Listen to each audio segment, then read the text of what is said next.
chat room. He'll feed it to me and I'll answer it. One of the first things that I do, and especially a lathe I'm not familiar with, is a piece of steel wool to clean this off.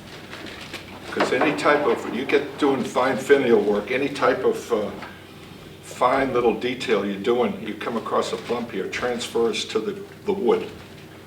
So that's that. And I also take some kiwi shoe polish. There's a lot of expense here. And just rub it on that. It gives you a nice slippery surface. That's why it's much. That's what? Okay. I'm going to give, first of all, I'm going to give a hat tip to a friend of mine, Mark Soleil, who taught me a lot of this, what I'm getting ready to show you. And I think he has probably got a better way of explaining it than I do. But what we're going to talk about is wood slicing. First of all, I guess I ought to introduce myself. I'm Skip Wilbur, turning for approximately 15 years. And I remember early on in my turning, some guy I did a demo, and one guy comes up to me and says, hey, why do you turn? I mean, is it for money? I don't need the money. I'm okay in retirement. I do it for fun. I said, because I'm at my happy place. I'm happy when I'm turning. And he said, well, you know what the most happiest place in the world is? I said, well, he said, Mayberry. I said, how do you figure? He said, well, think about this. Mayberry, Andy Griffin's Mayberry, no one was married. Not one person. And I said, well, wait a minute. Wasn't Otis married? Yeah, but he was a town drunk. So if you really want to get happy, take your lathe to Mayberry. What I'm doing here is, by the way, at home, even doing this, I'll have a face shield. I have my safety glasses, the cheaters, two for one. No, I don't need that, Joseph. And here I'm just using my safety glasses. I have safety glasses on top of my cheaters. This is probably the most inexpensive wood you'll ever work with. It's called pine, a pine 2x4.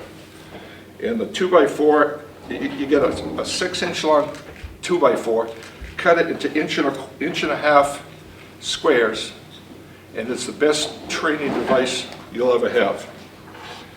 Now, I probably ought to let me put the bigger tool rest on here. Actually, there should be one between these two, shouldn't there? Didn't see it. Is there one between these two? I didn't see it. There is a 9-inch, but we don't have it. We don't have it? Yeah, well, there's petite. I don't like those. I don't like those. Okay.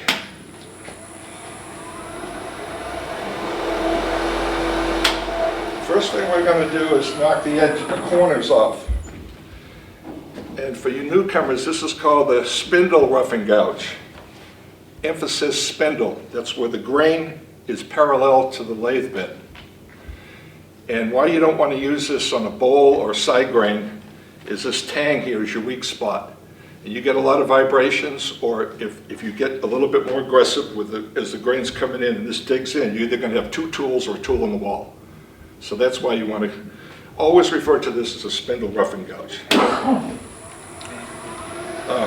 Most wood turning, you don't stand in front of the tool. Just off to the side. I'm just going to take this down. I'm rubbing the bevel. I've got the cut. I've got the body triangle. I've got my arm against my hip, my side, and I'm moving forward. I'm not pushing with my hands. I'm moving forward.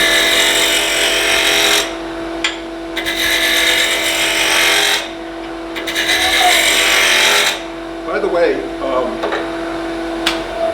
I guess you want to know what I'm going to turn. I forgot to tell you that.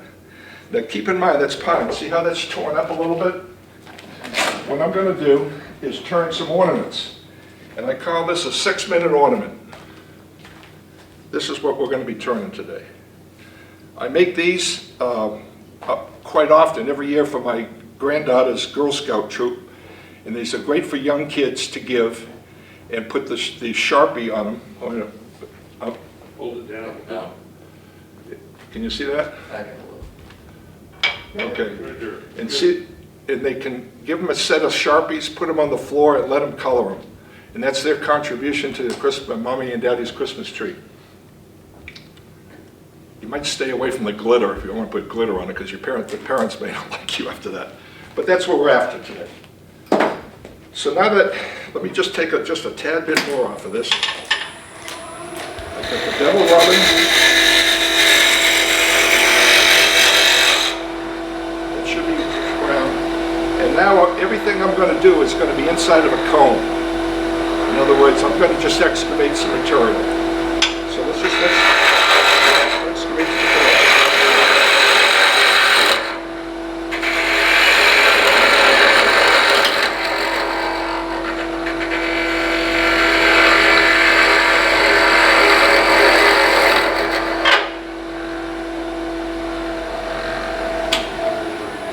Okay, basically I use the spindle roughing gouge, but I have two different finishes on here. Can you come in here and see that? Up above? Yeah, okay. See the finish here, and now look at the finish here. This here requires no sanding. That's perfectly slick and flat. Anybody know the reason for that? You got an ombudsman here that told me that? Going down with grain, Sure cut. cutting with grain. No. Slice it. If any time the wood comes into the tool, it's a scrape. As here, you got an above view here? You got it above you in the corner. Okay. You see that? See it scraping? You see that? If I just come off to the side, with it's almost, this side of this wing here is almost being used like a skew. The wood is actually going past the cutting blade, and it's cutting just past it. Look, can you see how that curls up? Following? What you don't want to do is stand in front of the piece. You want to be off to the side, and you want to push it along the center of rotation with your right hand. This left hand does nothing more than hold it onto the top to keep it from bouncing. I don't have to use this hand at all. Sometimes I just go like that. But that gives you the cleanest, nicest little cut. Now, I'm going to come back to that in a little while. And there's a reason for me telling you that, and I'll show you that in a little bit. What I'm using now, by the way, when I say a 6-minute ornament, and I can do them in about 6 minutes, but this is going to take at least a half hour because I'm going to go through some choreography with you. This is can you see this? Where did I have to go? Back. Just Yeah. hold it still. That's a 3/8 spindle gouge, and I've cut the parabolic curve with my Wolverine jig, but I've taken most of the back off. It's come back about an inch and a half back here, and I've rounded it off into a convex. That helps me get down into the V-cuts a lot better and control it. That's just my way of doing it. What I'm going to do now is go through some of the basic cuts, choreograph some of the basic cuts. We're going to make I guess this would be called a taper. You see where the cut is? It's on the bottom side of that wing. You see that? And all I'm doing is leaning forward slowly until I get a nice taper. Now there's a little dimple in there that was made from the tailstock, and that should come out. But as I get closer to the end, remember there's a thing called feed versus speed. The center of that rotation is going very, very slow, so I have to slow down my push cut. Slow it down, slow it down, slow it down. Oh, that's a little too much. Slow it down, slow it down, slow it down.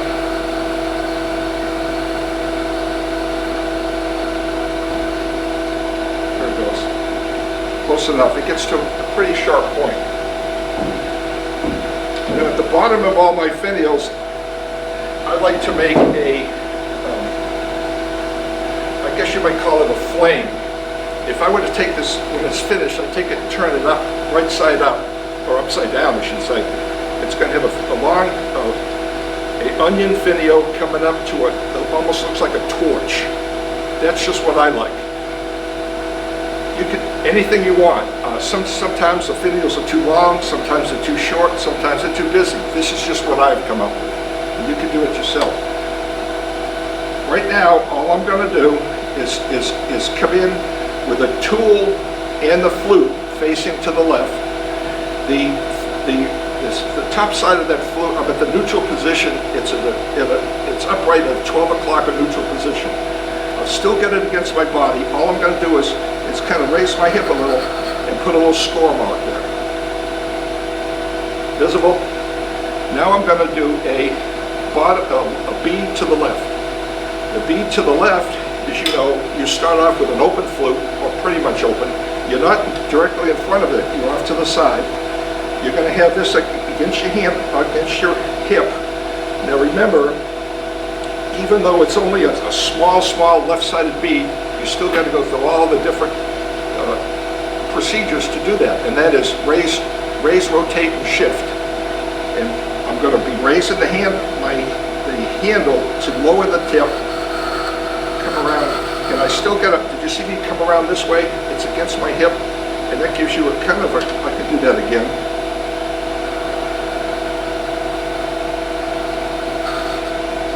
It gives me a little flame. Follow me?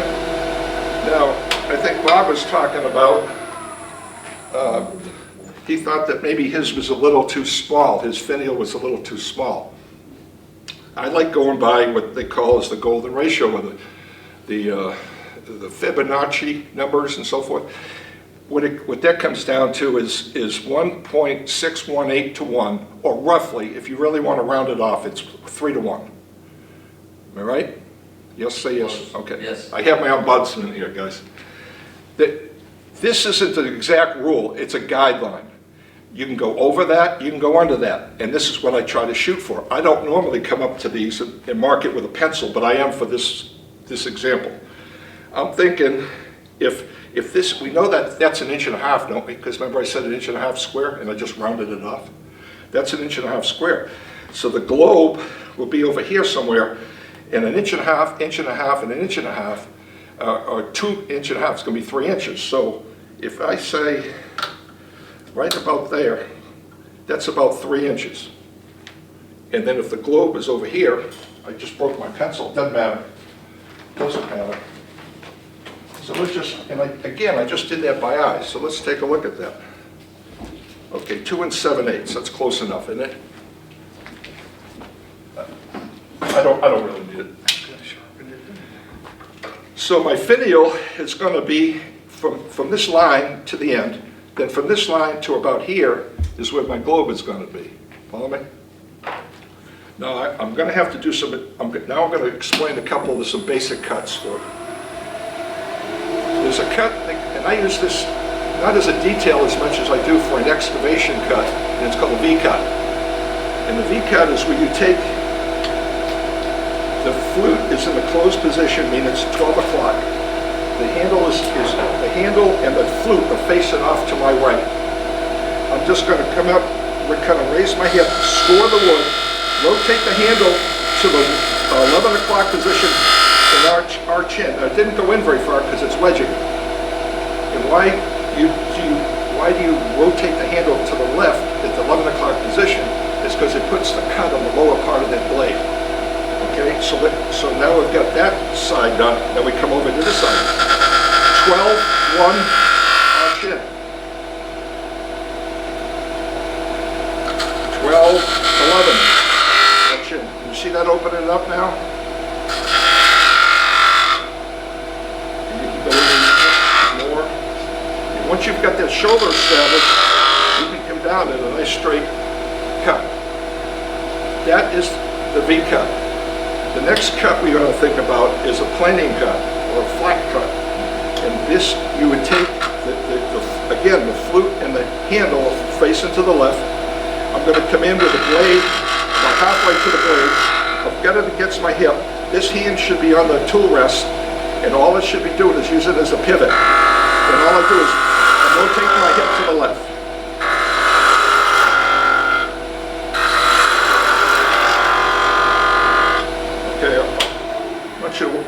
cut on that.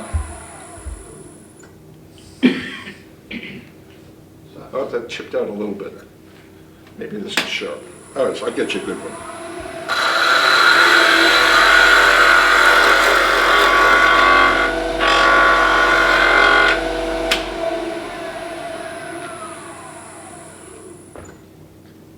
A little better.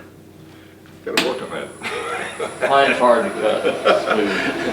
Here's something else what I'm thinking about. As I do these planning cuts, this is, by the way, this is great practice for you to start off your day in your shop. Get your 2x4, split it inch and a half square, come out there and just do these cuts. Beads, coves, planing cuts, V-cuts, etc., etc. Now, we're going to go along with what I said earlier about the Fibonacci or the golden ratio. I'm going to end up making an onion on this. And I want the onion, I'm going to go by thirds of the onion as well. The distance, I probably have to come off this just a little bit more. But if you see the distance between here, and the thickness of this onion's going to be, the distance between there and there, that should be 1/3, 1/3, 1/3. Do you see that? Okay? That should be, but that's what I'm looking for. I probably have to get that just a little thinner.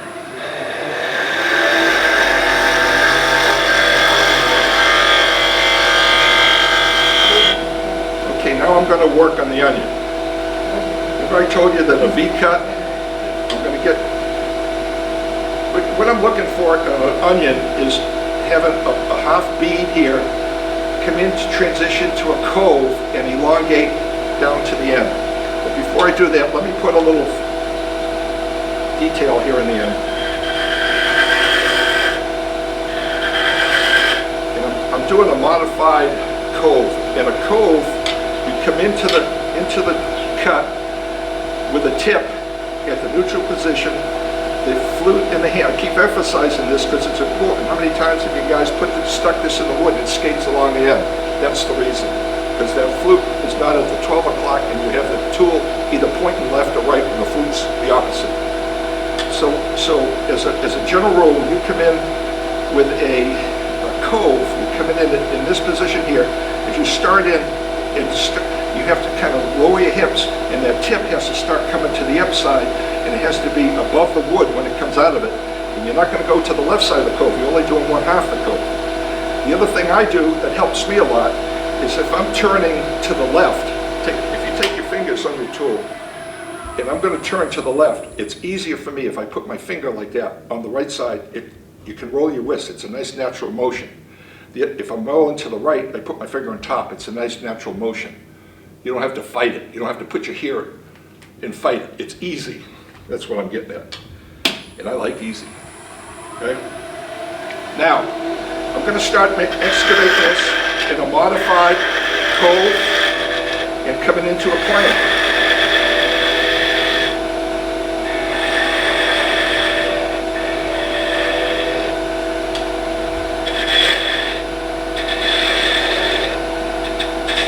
Some people will put discs in the end. I just did not for this demo.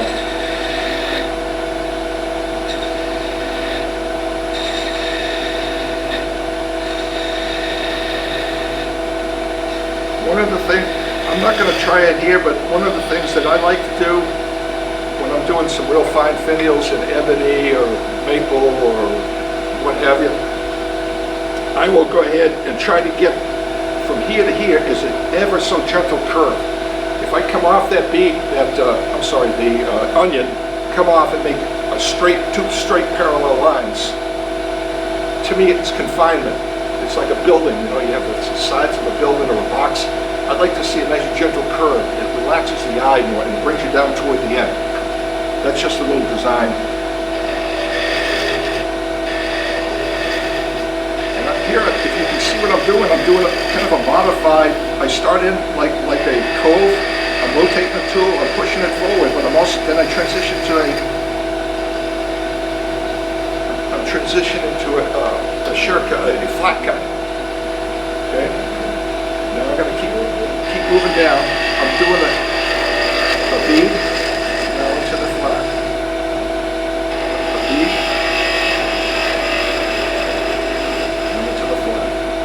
by the way, for you right-hand turners, for turning to the right is the easier way to turn. And why I say that is you have to raise, rotate, and swing. When you're swinging away from your body. If you would make a left-hand side of a bead for a right-hand turner, you raise, rotate, and swing up. There's that belly in the way. So you gotta step aside a little bit. Give it some room. Make sense?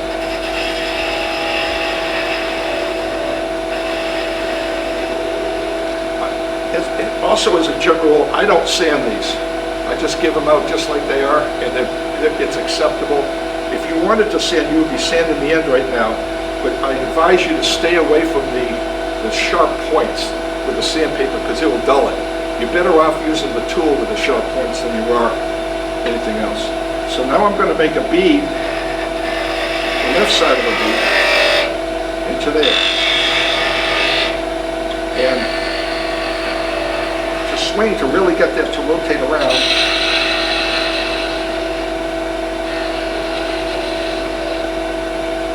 One of the things that I sometimes use, I won't use it on this. This is called a vortex or a suicide tool. You see the tip of that? This is nothing but a metal bar that I've ground. Now this grind here is, to me, is about a 35-degree angle. This is a little steeper. This is more like a 28-degree angle. And I don't know why they call it a suicide tool. I've never had a catch with it yet. But my point is you can go way down in there.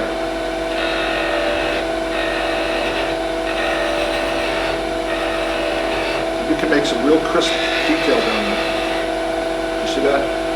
I don't normally use it on these because these, again, are more craft ornaments for kids. Now what I want to do is kind of figure out where I want the globe to be. And the globe is, I'd like to have it sit on like a pedestal. See this pedestal here? That's what I'm going to try. See the pedestal? That's what I'm going to try to make.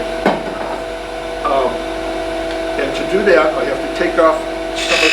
Now I'm making a V-cut just to define where that's going to be. The globe is it's 1.5 inches wide. I need to make it like what you saw Mr. Wolf measure. I don't measure, but I just kind of look with my eye. That's about where I want it. Does that make sense? Now I want to get. All I'm doing is excavating some material, and I'm gonna work on this pedestal now. Remember the flat top? Come across, see my hip moving. Activity. My left hand is holding the tool down on the rest. Activity. I'm just getting smaller diameter, smaller diameter, smaller diameter. A little smaller yet. A little smaller yet. Now I'm in an area where that should be somewhat comfortable. I'm going to go ahead and now make a V-cut. When I do a cove, I put a V-cut. Usually I put a V-cut in there just to excavate some of that material, to give it a nice easy cut. So if I come in here like this, 12, 1, arch in, 12, 1, arch in, 12, 1, arch in, 12, 1, arch in. I've now made an area where I can make the cove. And again, remember the cove is the flute and the handle facing this way. I'm getting against my body. I'm coming in, I'm pushing, and I'm kind of dropping my hips to slide that through my hand.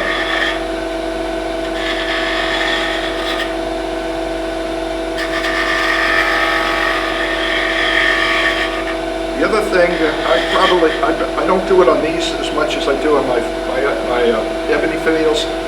I try not to make the small part of that, I guess you might call it a spool. I try not to make that in the center. It's too much symmetry. I'll bring it to usually the top side. But I can change it.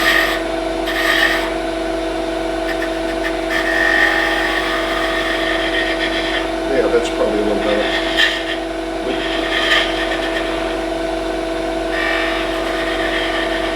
What you want to be working on when you do that, though, is the high side. Remember, wood is a subjective process. You're going to take the high down to the low. Okay? So now we're going to work on the globe. And the globe is, I'm gonna just knock the corners off. And I'm gonna make a bead. A bead again, flute tool facing to the right. I come up with the tool and the gouge in the open, mostly the open position. I'm gonna get a cut line going. I'm gonna push it, I'm gonna raise, rotate, and swing. Let me clean that up a little. Now we're going to go to the left. Flute and tool facing to the left. Open position. I'm going to get a cut line going. Raise, rotate, and swing. Does that make sense?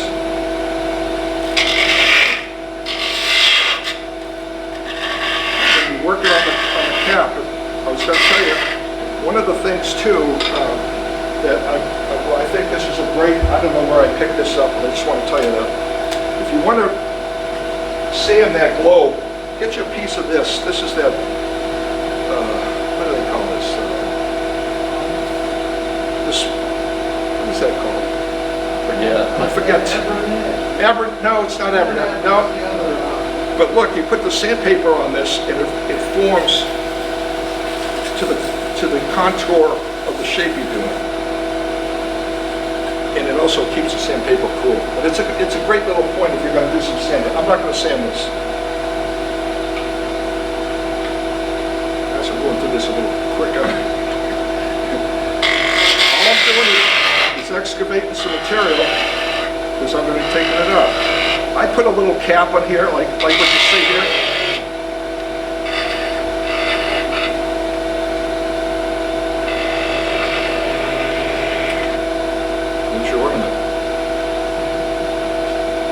Again, I probably could have spent a few more seconds getting a better cut on that. But you give this to a kid in Sharpie, they're going to cover that right up. Okay, let me put one on.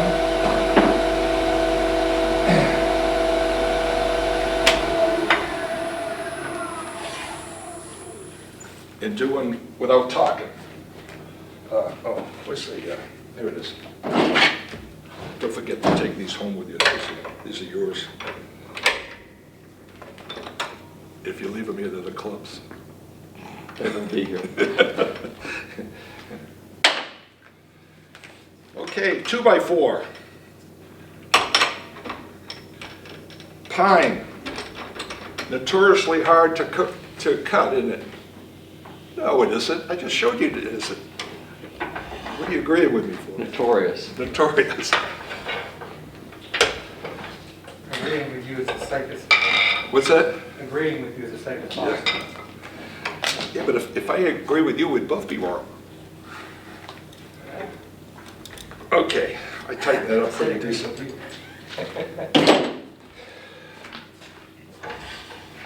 I think each year when I do these, I'm doing about 30 to 32 of them for the Girl Scout troops. I'm probably doing, I don't know, for the last 3 years or so. And they just have a ball doing it. You give each kid 2 of them, you put a bunch of Sharpies in front of them. And I've also done this many times for friends of mine, grandkids. And they just get a big kick out of doing that. Also, I think I told Bob was talking about having a hard time getting eyelets. This is a 300 pack mini screw for gold, and it's a gold for crafting. I got this off of eBay, but I can't tell you who sold it. But they're real tiny, and they really work good. But they're a lot cheaper that way than buying them at Ace. Okay, let's just do one more.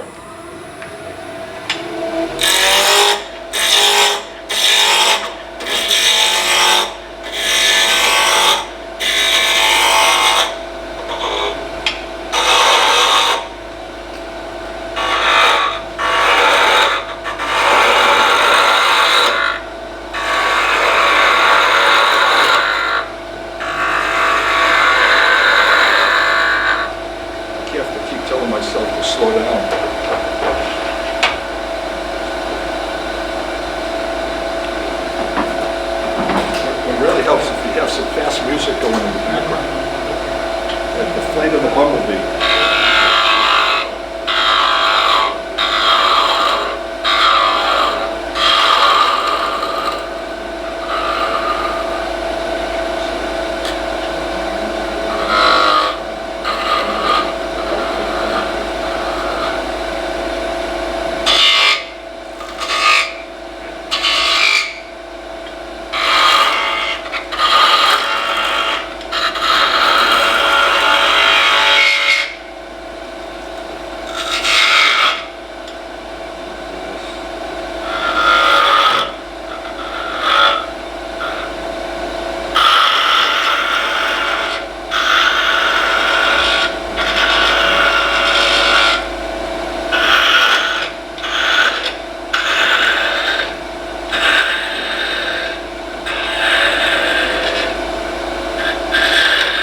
6 minutes. Anybody time me?